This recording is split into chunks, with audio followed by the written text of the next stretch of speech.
Kian Santang. Perang santet di bumi Pasundan. Malam itu, langit di atas kerajaan Pajajaran seolah tertutup tirai darah. Bulan sabit yang seharusnya bersinar perang perlahan meredup oleh kabut hitam pekat yang berbau anyir belerang. Di perbatasan, hutan larangan, terdengar suara tawa melengking yang membelah kesunyian, bukan tawa manusia, melainkan tawa para lelembut yang berpesta di atas penderitaan rakyat. Wabah aneh sedang melanda. Para petani mati dengan perut membusung berisi paku dan kawat karatan. Para satria tangguh tumbang tanpa luka pedang, melainkan dengan jantung yang seolah diremas oleh tangan tak kasat mata. Bumi Pasundan sedang diserang. Dari kegelapan, sebuah serangan santet tingkat tinggi yang dikirim oleh koalisi dukun hitam dari lereng Gunung Galunggung. Di tengah kekacauan itu, seorang pemuda berjubah putih dengan sorban melilit kepalanya berdiri tenang di puncak bukit. Ia adalah Raden Kian Santang. Matanya yang tajam menembus dimensi gaib, melihat ribuan jarum hitam terbang di udara menuju gerbang istana. Demi zat yang menggenggam jiwaku, bisik Kian Santang pelan. Suaranya rendah, namun mengandung getaran yang membuat pepohonan di sekitarnya merunduk. Ia menghujamkan tongkat kayunya ke tanah. Seketika, gelombang cahaya keemasan melesat dari titik tersebut, membentuk kubah raksasa yang menangkis serangan-serangan hitam di udara. Suara dentingan logam terdengar riuh saat santet-santet itu berbenturan dengan pagar gaib sang pangeran. Namun, musuh kali ini bukanlah lawan sembarangan. Dari balik kabut hitam, muncul sosok-sosok bayangan setinggi pohon kelapa dengan mata merah menyala. Pemimpin mereka, seorang dukun tua dengan kulit bersisik ular, tertawa parau. "Kian Santang, kau bawa ajaran suci itu ke tanah kami.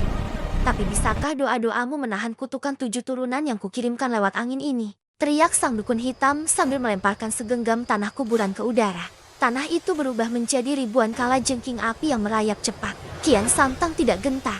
Ia mulai melafalkan ayat-ayat penjaga. Getaran suaranya menciptakan frekuensi yang membakar energi negatif di sekelilingnya. Pertarungan ini bukan lagi soal adu fisik atau tajamnya bilah kujang, melainkan perang antara cahaya iman dan kegelapan ilmu hitam yang paling purba.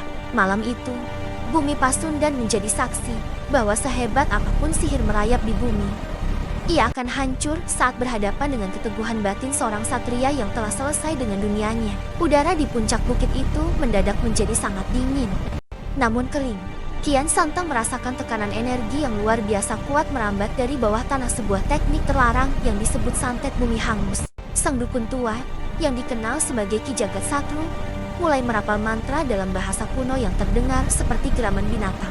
Tubuhnya mendadak mengejang, kulit bersisiknya pecah, dan dari punggungnya keluar asap hitam yang membentuk sosok raksasa Banaspati bola api dengan wajah iblis yang menyeringai. "Mati kau, Pangeran Suci!" raung Ki Jagat Satru. Ia menghentakkan kakinya, dan tanah di bawah kaki Kian Santang terbelah. Dari celah-celah tanah yang menganga, muncul ratusan tangan pucat yang berusaha menarik sang pangeran ke dalam liang kubur gaib. Di saat yang sama, sosok Banaspati itu meluncur deras seperti meteor hitam ke arah dada Kian Santang. Kian Santang tetap tenang. Ia melompat ringan, tubuhnya seolah seringan kapas. Di udara, ia mencabut pusaka kujang kembar yang berpendar cahaya kebiruan. Dengan izin Allah, musnahlah kegelapan. Kian Santang menyilangkan kedua tangannya. Seketika, terpancar gelombang cahaya berbentuk huruf-huruf kaligrafi Arab yang berputar cepat, menghantam sosok Banaspati tersebut.